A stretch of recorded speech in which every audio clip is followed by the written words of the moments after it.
本次会议为您提供中英2个语种的同声传译，同传设备在您的座椅上。频道1为中文，频道2为英文。您可以根据大屏幕的提示，选择相应的频道收听。Simultaneous interpretations for Chinese and English will be provided. You could find the device on your chair. Channel 1 is Chinese and Channel 2 is English.Please follow the instructions on the screen and choose your preferred channel to tune into. 本次会议为您提供中英2个语种的同声传译，同传设备在您的座椅上。频道1为中文，频道2为英文。您可以根据大屏幕的提示，选择相应的频道收听。Simultaneous interpretations for Chinese and English will be provided. You could find the device on your chair.Channel 1 is Chinese and Channel 2 is English.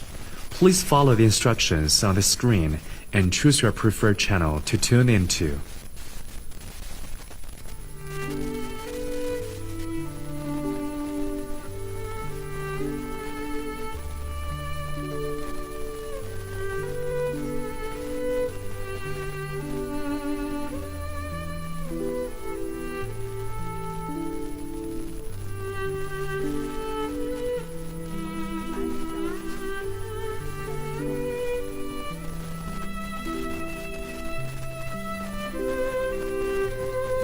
我们的发布会即将开始，请大家就座，并将手机调整为静音模式。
欢迎李保东秘书长入场。Secretary Let's General warmly welcome Li Mr. Baodong. Li Baodong, the Secretary General of Boao Forum for Please. Asia.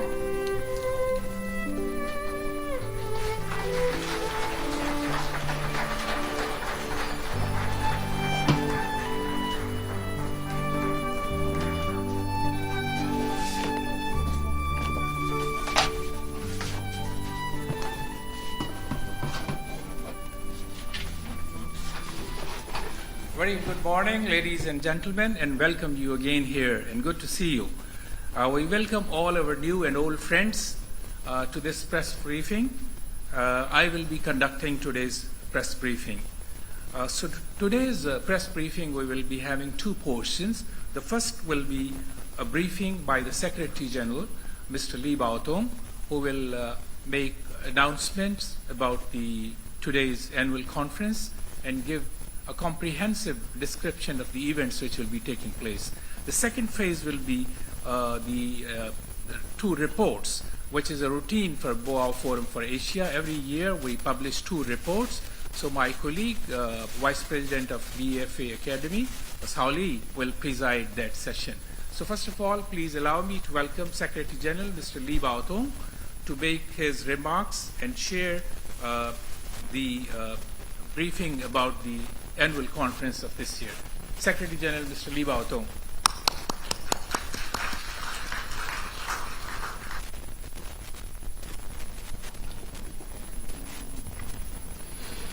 Thank you, Mr. Zafar, for your introduction. So, since most of the media friends are Chinese, and so I'm going to give you a presentation in Chinese. 各位媒体朋友 Dear friends from the media, ladies and gentlemen, 看到今天来了这么多我们 it's 媒 my 体的朋友 great pleasure to see so many of you present here 大 today. 家上午好 A very good morning to you all. 博亚洲论坛 Well, Boao Forum for Asia 博亚洲论坛2024 Annual 年会 Conference 2024 is officially inaugurated today. 今天是自新冠疫情爆发 Since 以 the 来 outbreak of the 论坛 last 首次 pandemic, 举 the 行 COVID-19 全线下 pandemic, 的 it is the 最重要的是不 first 戴口罩 fully on-site annual conference without 线 masks. 下的年会。在这充满希望的春天，我们 In the season of spring, which is full of hopes and promises, it's our great 在 pleasure 博鳌再次迎接来自世 to 界 greet 各地的朋友们。 friends from all over the world 在 in 此，我代表博 Boao. 鳌亚洲论坛 Hereby, 秘书处 on behalf of 对 the 各位嘉宾的到 Forum 来， Secretariat, 表示 I would like to 热烈 extend 欢迎。 warmest welcome to all of you for coming. 也欢迎我们媒体朋友们 Warmest welcome to 来参加 you 和报道 all, 这次 media 年会。 friends, to come to and cover 今年时隔 our annual 10多年， conference. 中国全国人大 More 常 than 10委会 years later, the chairman of the NPC Standing Committee of China once again will attend the annual conference on behalf of the Chinese government.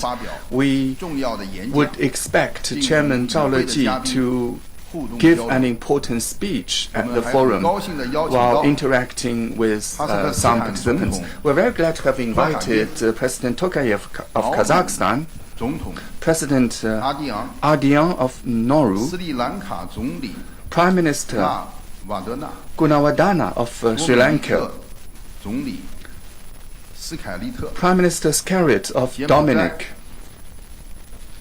柬埔寨国王顾问团主席洪森 Chairman Han Sang of the Council of Advisors to the King of Cambodia, 洪森 Director General Darren Tang of WIPO WIPO, 出席 and the Secretary General 开幕式 Coleman of 并发表 OECD 重 to 要的 attend the 演讲 opening ceremony and give 参与各国 speeches 论 at 坛 the 讨 opening 论的 ceremony. 嘉宾 And our 也是来自 discussants and panelists come 政 from 商学界的精 the 英 very 和各行各 top-notch 业的佼佼 elites 者。 from government, 据初步 business, 统计，今年共有 academia, 来自 and various 60多 industry 个 and 国家和 sectors. 地区的 Now we're going to have 近2000 nearly 名 2,000 attendees from 以及来 60 自 plus 40 countries 多个 and 国家和 regions, 地区的 as well as 将近170这个家的媒体机构170 plus media organizations from roughly 40 countries 记者朋友们参加 with 今年的年会。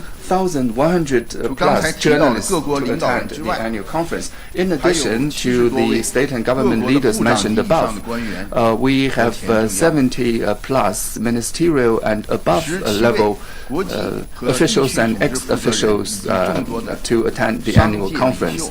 And also we have leaders of 70 international and regional organizations together with a host of business leaders, scholars, and media leaders to participate in the discussions of the annual conference of this year. We're going to be themed with Asia and the world, common challenges, shared responsibilities.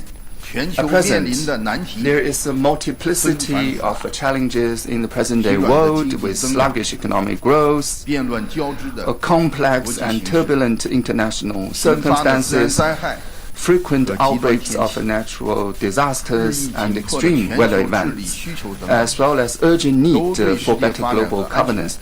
All those developments have mounted numerous challenges to development and security of the world, as well as the far-reaching implications for global economic and the political paradigm.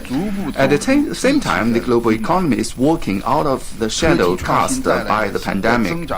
New growth drivers as a result of science and technology innovations are becoming more and more pronounced. In this context, the elements for peace, development, and cooperation are growing stronger and stronger with a louder and louder voice, representing strong aspirations. In the global village today, only when the international community work together to confront those challenges while shouldering shared responsibilities with strengthened cooperation, will the world be able to continue on the track of peace and prosperity. World Forum for Asia would like to use this annual conference to brainstorm, cement consensus, drive unity and solidarity for Asia and the rest of the world, and write a new chapter for the better future of mankind as a community of a shared future. The development of Asia and the world cannot succeed without hard work from every participant. Only with solidarity and unity will we be able to surmount the difficulties and create a better future. We have a 4+1 structure for the topics of this annual conference, namely the world economy, science and technology innovation, social development, international cooperation, and common challenges, whereby we will cope with the challenges altogether. For the first 4 modules, focusing on different topics and aspects, there will be in-depth analysis of the challenges and opportunities confronting Asia and the world, with discussions focusing on common interests and shared responsibilities of development in the world. And for the 5th module, the different panelists will offer their perspectives on how to strengthen cooperation while confronting challenges. The 5th module consists of a host of bilateral dialogues and business leader roundtables to talk about stability, peace, security, and other imperatives, including economic security that we all face, with discussions covered by those 5 areas of topics. We are going to increase our consensus. On the one hand, sustainable development represents the shared interests of all countries, and on the other hand, we have a shared responsibility to strive for solidarity and cooperation. Dear friends, the hosting of the annual conference cannot succeed without tremendous support from our partners. Over the past several years, despite sluggish global growth, despite numerous difficulties, many businesses, companies have displayed strong momentum of growth. But they are under pressure and facing difficulties as well. Despite all those challenges, as always, our partners have provided precious support for BFA. With the resumption of on-site conference, our partners will be able to participate in our activities in a 论坛24 broader 年 and more engaging way. 2024年 Now, let me 年 talk 会的 about 合 our 作伙 list 伴 of 有 partners for Annual Conference 荣 2024. 誉战略 For 合作伙 honorary 伴 strategic 沙 partners, 特基础 we 工 have 业公司 SABIC 五粮液集团 and Wuliangye.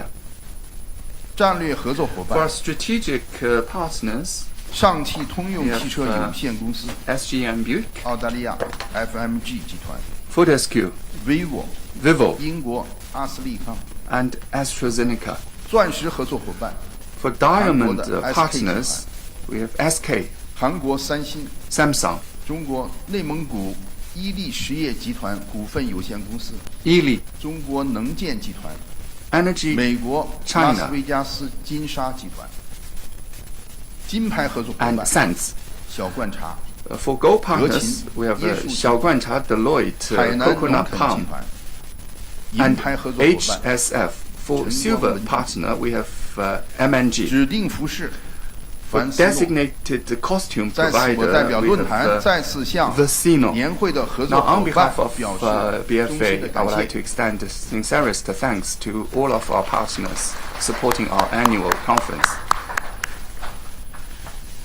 今天发布会的另外一项重要的内 Another 容 important part of the press 是大 conference 家期待已 today 久的 is also 是 long 论坛旗舰 awaited the launch of our two 这一份 flagship 报告是 reports. 关于亚洲经济前景 And we have a flagship 及一 report 体化 on 进程 Asian 的 economic 传统 outlook and 旗舰报告。 integration progress, which is a traditional 那 flagship 么第二份 report 报告 from BFA. 是论坛连续 Second 第4年 one, 发布的 for 可 fourth 持续 year 发 on a 展报 row, 告， we are unleashing 今年的选题 sustainability 是通过零碳 report 电力建设 with the topic of 促进绿色发展。 striding to a zero carbon electricity era 这 and 两份报告 bolstering 共 green 同传 development 递 in 了博 Asia. 鳌亚洲 With 论 those 坛 two flagship 继续 reports, 致力于推进亚 BFA 洲经 is 济 conveying the 一体化 message 和 of 可 our 持续发展的 commitment 声音。 to Asian economic integration 我们非常感谢 and 中国 sustainable 社会 development. 科学院 We would like to thank 对外 Chinese 经贸 Academy 大 of 学 Social Sciences, 中国电力企业 UIBE, 联合会 China Electricity 新开 Council 发银行 CEC, New Development Bank, 德勤中国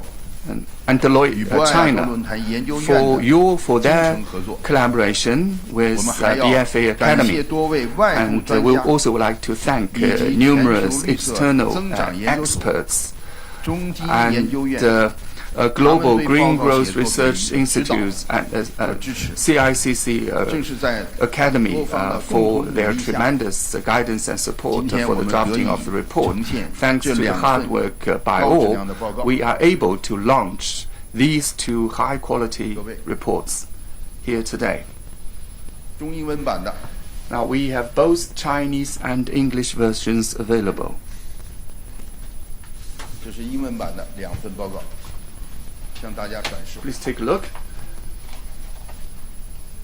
这是博鳌亚洲论坛的智慧结晶， This is a 我 crystallization 们与 of 我 our 们合作伙伴的 intellectual 共同努力的结果 wisdom in partnership with our 也是我 partners. 们在座各位媒体And, 大家关心支持的 It 结 is 果。 also a result of support by all of you, our friends from the media.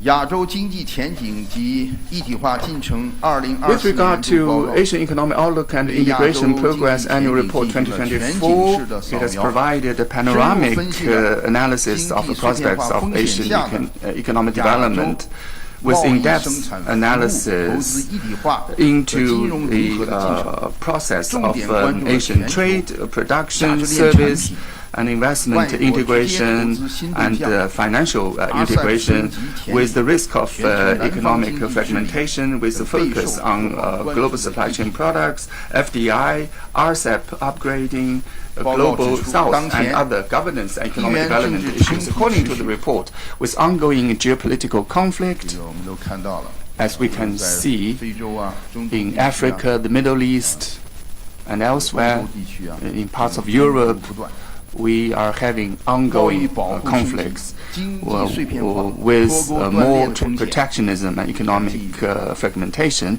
There's a greater 世界 risk 经 of 济未能 economic 回到疫情前 decoupling. 的 The global economy is yet to return to the growth trajectory it enjoyed before the outbreak of the pandemic. Before during the pandemic, many had expected the recovery to be even more robust than the status quo. But that has turned out not to be the case.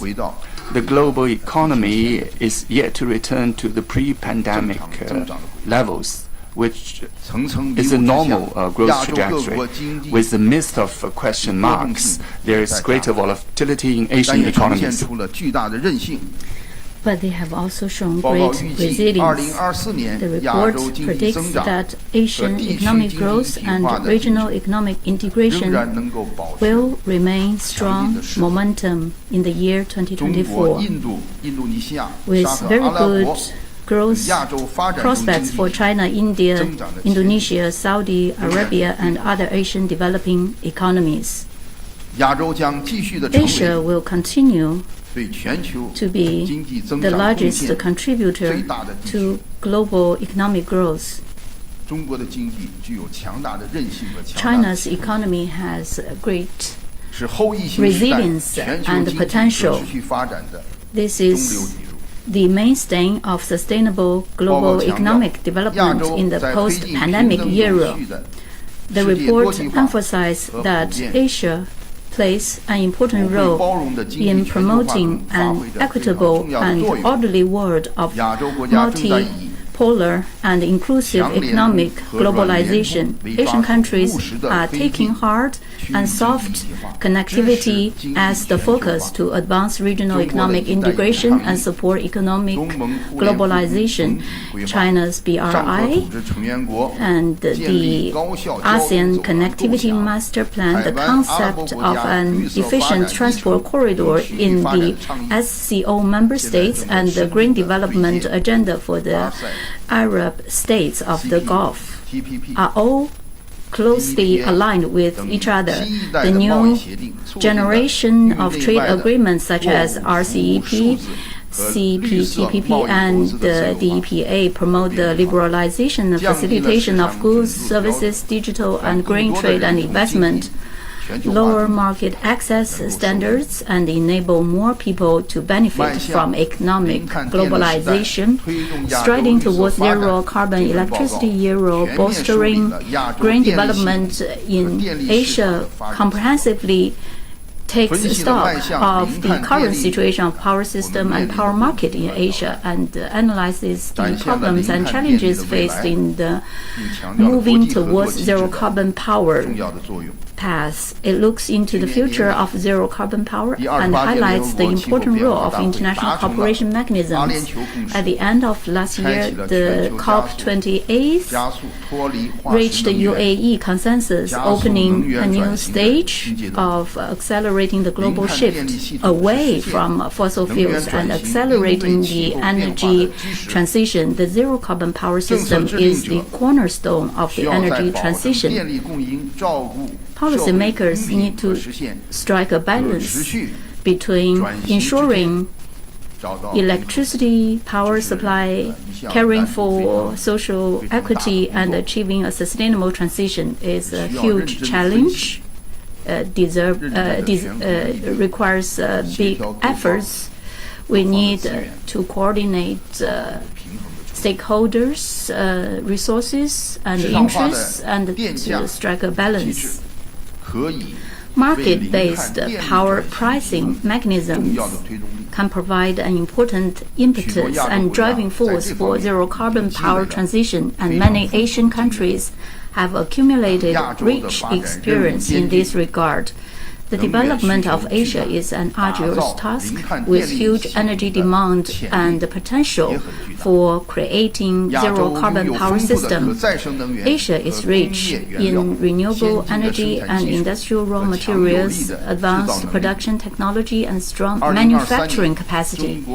In 2023, China had exported a total of 1.06 trillion yuan of three new products, including new electrical vehicles, lithium-ion batteries, and solar cells and panels, surpassing the trillion yuan mark for the first time in the past 5 years. Asian countries, including China, India, Japan, in the global investment in clean energy were among the top. However, having said that, we should also note that many developing countries in Asia urgently need large-scale investment in green technologies and low-carbon industries. There is an urgent need to strengthen cooperation in industries, finance, technology, and carbon markets, to name just a few.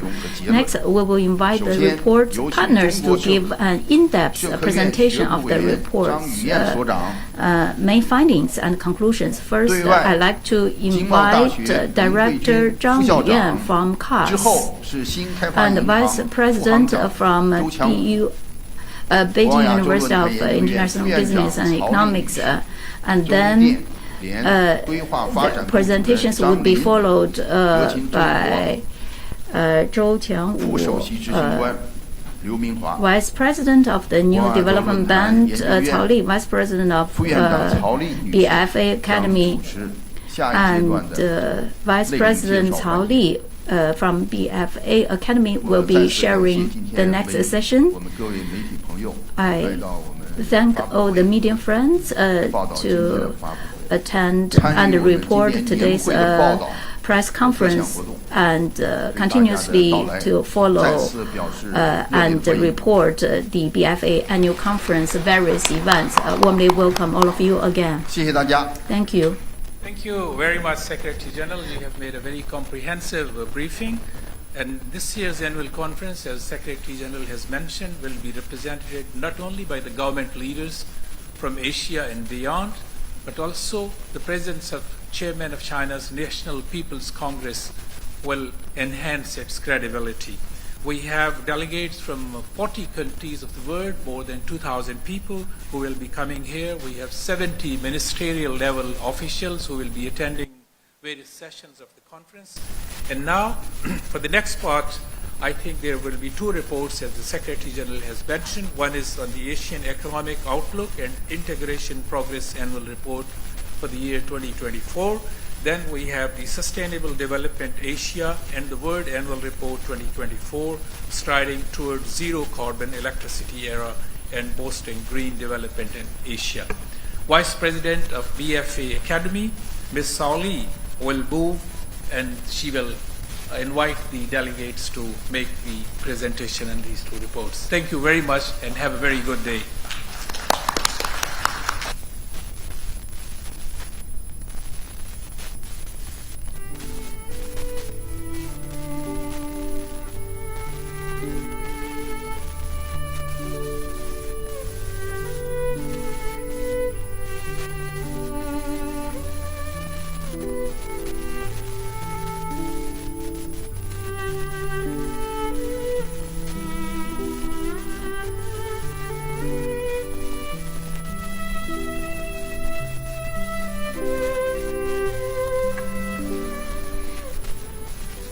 Dear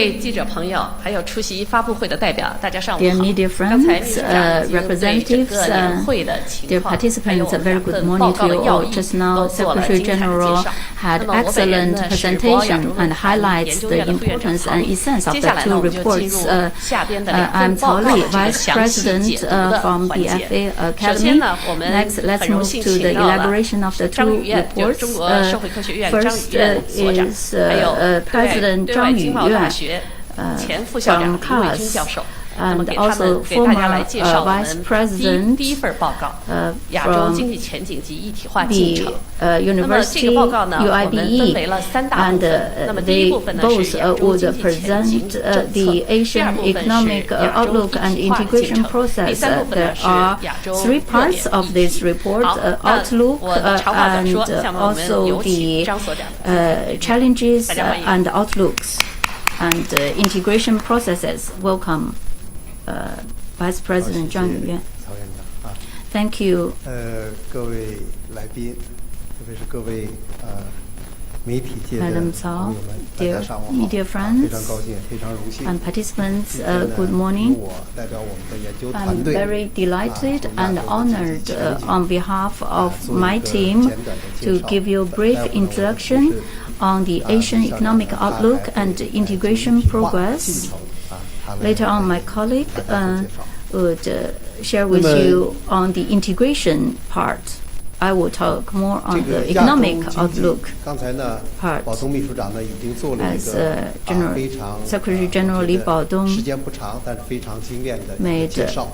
a very brief, succinct summary of the economic situations in 那么 Asia. 亚洲经济去年呢，亚洲经济的增长，增长速度呢是economic growth in Asia 4.3%。去年 with the rate of 4.3%. 那么我们当时 Last year at the same venue, 对这个去年3月份，我们对去年的预测是4.5%。 we estimated the growth rate of GDP was 4.5%. So there is only an error, divergence of 0.2%. Since there are so many economies and countries in Asia, 0.2% error is acceptable. We are satisfied with such a result, although we not really reached 4.5%. Still, 4.3 is a hard-earning one. Last year, the global economic conditions were not so good. It was sluggish, and this year again, the world economy is facing downturn pressures. UN's estimates for this year's growth is 2.4%, lower than last year. World Bank's estimates 2.4, also less than the previous year 2.6. IMF just made an amendment 3.1%. However, OECD adjusted upward of the estimation. But generally speaking, the global economy is facing downturn pressures. Our focus is on the Asian economy. According to our estimation, it is expected to be a modest increase in growth rates. Again, our growth rate estimation is 4.5%, on par with last year's estimation, higher than last year's 4.3%. We had a categorized estimation for East Asia, South Asia, Central Asia, West Asia with different percentage. I would not elaborate.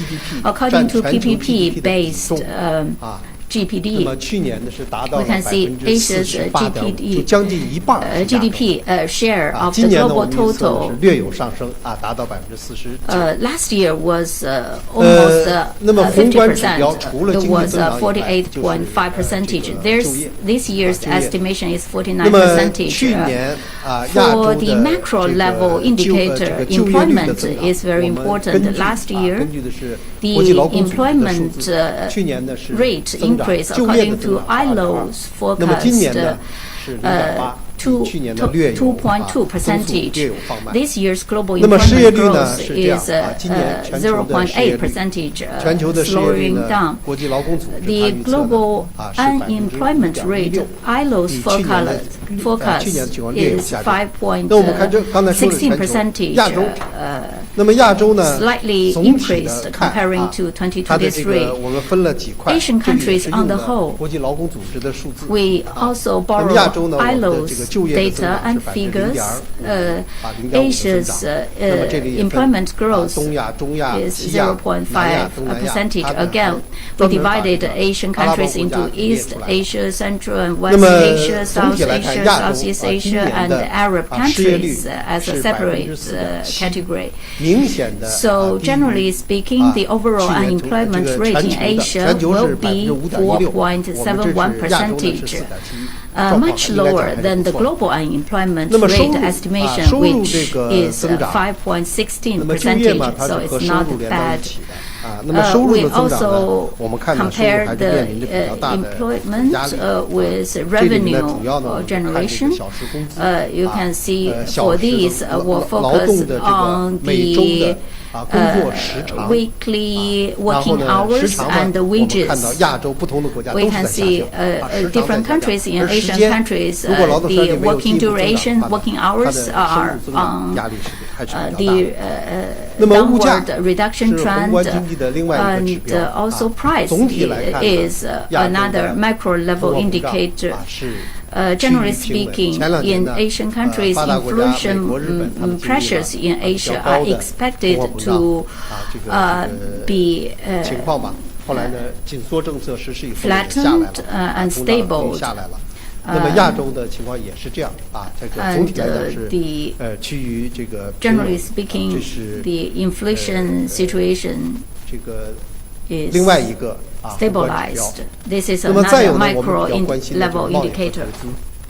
贸易投资呢，去年亚洲的情况不是特别好。It was not so desirable in Asia. 那么我们用的这个数据，我们看到就是按照 WTO 它的估计，那么去年的前3季度的数据，这是我们拿到最新的数据了。亚洲的货物贸易比前一年下降了9%，但是呢，服务贸易表现很不错。服务贸易呢上涨了10%。那么直接投资这一块，我们看到我们用的是联合国贸发会议的数据。那么直接投资去年全球是1.37万亿美元，比这个2022年增长了略微增长3%。关键是呢，流入发展中国家的。And the FDI flowing to developing countries fell dramatically. For example, flowing to Asian funds flowing to Asian developing countries fell by 12%. That was last year. Starting from this year, both trade and investment are under pressure, but it is hopeful that the trend is going to be bucked or reversed. For example, digital trade is accelerating, tourism is recovering. 亚洲的区域全面经济伙伴关系协定，也就是大家所说的 RCEP RCEP。那么这个呢，经济这个贸易的安排，它呢继续推进亚洲价值链和产业链的重构等等这些因素应该讲是推动亚洲贸易和投资发展的重要的这个积极的一面。Trade and investment in Asia, positive momentum. Now let's take a look at financial markets. 很多亚洲国家的股票它都是在上涨的。 Equity markets in Asia were rising at the same time for some. 在下降。 For a basket of Asian currencies against the US dollar, it was depreciating, and the 10-year yield curve, Treasury yields are dropping back. The NPL, non-performing loans ratio, is dropping for the banking sector as well.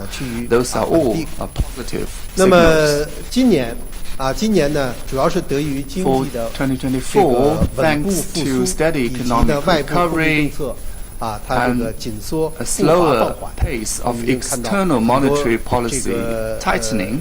业内人士according to many 美国它的这个 experts and analysts 下来了以后，它是会降息 talking about the possibilities of rate cuts by the Fed after inflation is under control. 但是呢，这个紧缩政策 we don't know when, 甚至可能放松。 monetary tightening is slowing down, or even will potentially be reversed. Therefore, capital market in Asia is gaining steam in a positive way. 亚洲 Now let me talk about 我们看到亚洲的整个的外部宏观经济政策环境它的不确定因素呢 There is a growing number of uncertainties in the external 就是发达 circumstances 经济 around 体的 Asia. In 货币 particular, 政策 the monetary policy of developed economy is a big question mark. On the one hand, they need to guard against inflation or rising inflation. On the other hand, they've got to be pro-growth and pro-jobs. So they are trying their best to find the right balance between the two imperatives. 应该讲呢，还是处于比较高的global debt level is quite elevated.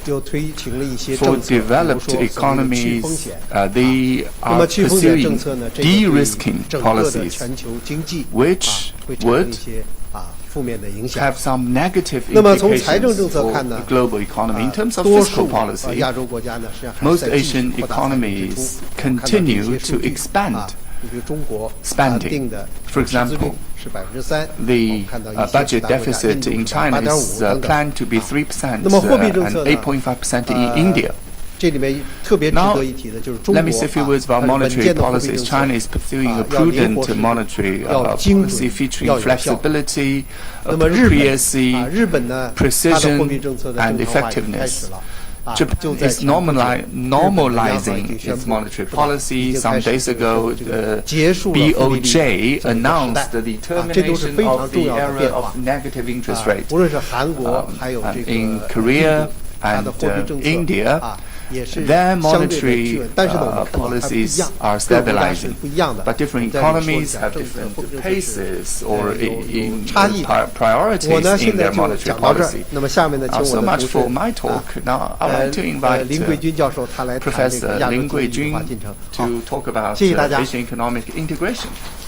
非常感谢张所长，尤其是做了这个重要的经济指标的预测 Thank 和 you 政策展 for 望。 your 好，有 prospects 请林 for 校。 policy and key policies and key economic metrics. Now, Professor Lin.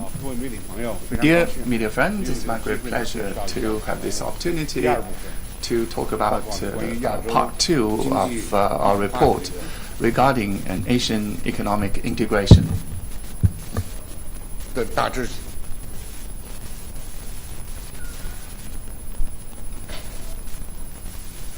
情况。那么首先呢，我们 First, 面临的环境呢是一个，我们这个数据从2022年截止到2022年。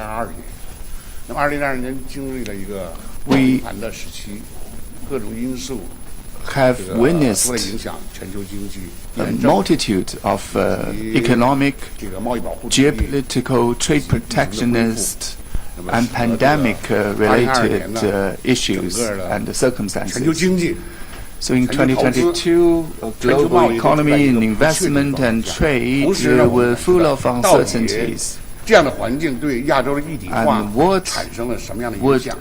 我们也许知道，这个各位媒体 Those developments 关注 impact Asian 脱欧 economic 脱钩这个问题 integration. 所以呢，我们的报告 Many media friends 花 have 了 talked 很多 about 时间和篇幅 de-linking 呢， or 试图 decoupling. 来从 So in our 用 report, 数据来回答这个问 with 题。 big 关 volume, 于 we're 亚 trying to 洲 answer those 经济的 questions 一体 with 化 data. 首先我们考察 Talking 了 about Asian economic 几个指标 integration, 一 we 个 have 是 looked at 亚洲各 several 国对 key 出口的依赖 metrics. 程度， First, 第二个是 export 亚洲 dependency 贸 by 易 Asian 的 economies. 相互依存度。 Second, mutual trade dependency between Asian 那么 economies. 第三个呢 Thirdly 这个亚洲生产的一体化。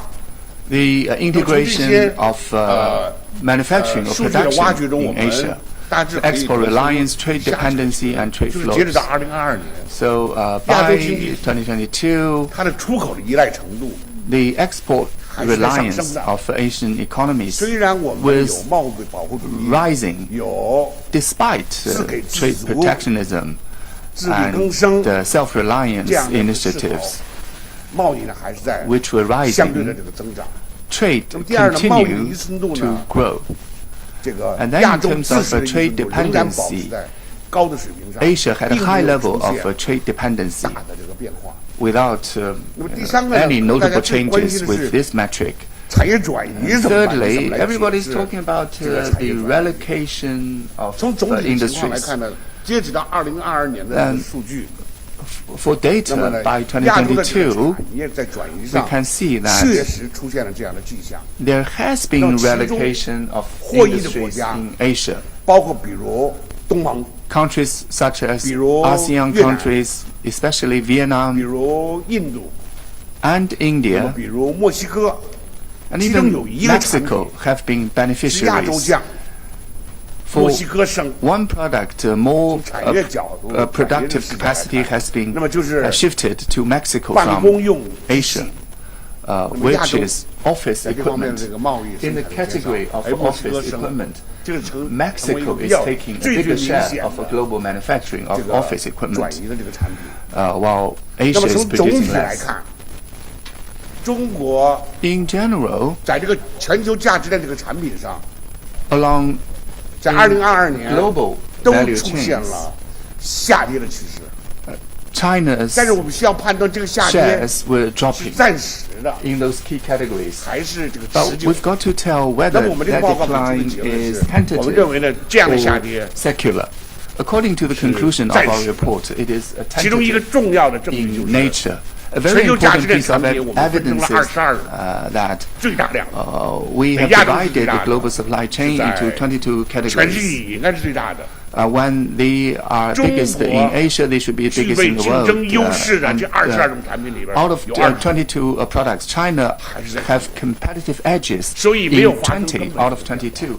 那么另 Therefore, 外一 I 个 don't 证 see 据 any 呢，就是我们 fundamental 发现 changes. For another 中国 or a piece of evidence 在 or 电车 proof 他们叫 in 做电动机器。 EV, electric 第二个 vehicles 呢叫电信， and 第三个 telecommunication 是电池。 and batteries.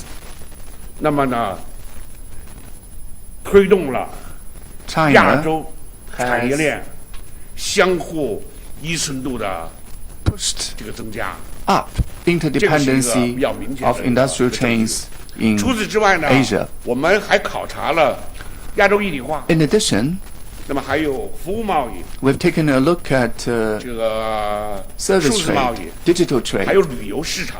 and the tourism 那么从 market. 服务贸易角度来说呢， In terms of a service trade, 它没有发生太大的变化。刚才呢， there 张 hasn't 院 been 所长 any 呢 big 也介绍了 change. 亚洲服务贸易的发展。 And the 我这边增加 director 一点， Zhang 就是 Yuan has 亚洲 talked 服务 about 贸易 changes 首 in 次 trading 出现 service in Asia. For service trade in 这是 Asia, 一 for the 个 first time, 新的 Asia 变化。 has registered 我本人呢 a 也没有去 surplus, 挖 a 掘为 trade 什么 surplus. 这个顺差 I have not 从哪来的 deep dived 怎么就出 into 现了但是 why 顺差 and 首 its 次 sources, but for the first 那么 time, 另外一个 there has been a 重要的一 surplus 点 of 就 a 是 service 我 trade 们也试图考察 enjoyed 亚 by 洲一体 Asia. 化它的 At 是 the 不是在 same 增强？ time, 看这个旅游， we are looking 这个 at 旅游的全面恢复 tourism 恢复可 markets. 能还需要一段 Well, it 时 still 间。 takes time 但 for 是 the 确实 all-round 亚洲出现 recovery 了 of tourism in Asia. That said, 155%。 we have registered 155 growth rate in 2023 in terms of tourist arrivals or inbound tourism into 那 Asia, 配套的这个 leading the rest 措 of 施 the 呢 world.，很多国家 And 还实 many 行了 economies have initiated the supporting measures such as simplification of 改革签证 entry 制度 procedures, 和改这个实现这个 visa 支付 facilitation, and the facilitation of 便利化 payment, 这个相互协调不同支付体制这样的 coordination of 举措， different 那么 payment 作为 regimes, for 促进 example. 这个 Amongst other 亚洲旅 amongst 游。 other 进一 things 步的 to 增长。 promote 那 further 么前 growth 面我们的 in 报告 tourism in 反复 Asia. 强调了 My 亚洲的 report 旅 has 游 been 主要 said 是 repetitively 亚洲游。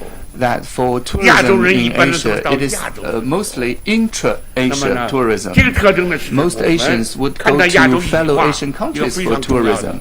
That's a very important part of Asian integration.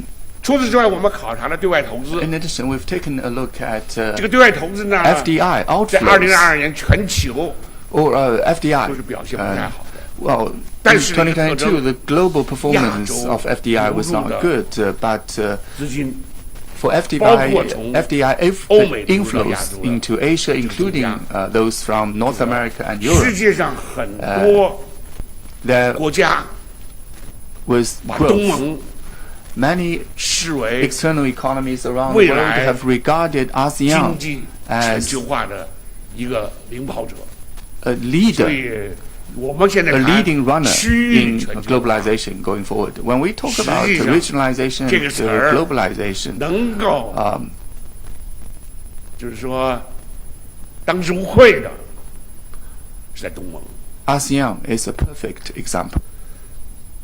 在金融方面， Now talking about 我们呢 financial sector, 一直关心的一个问题就是亚洲应该有一个 We've 足够 always 大的 focused on the need for 这 Asia 个金融市场， to have 来 a big 承 enough 受 financial market 亚洲自身 to 庞大的储蓄。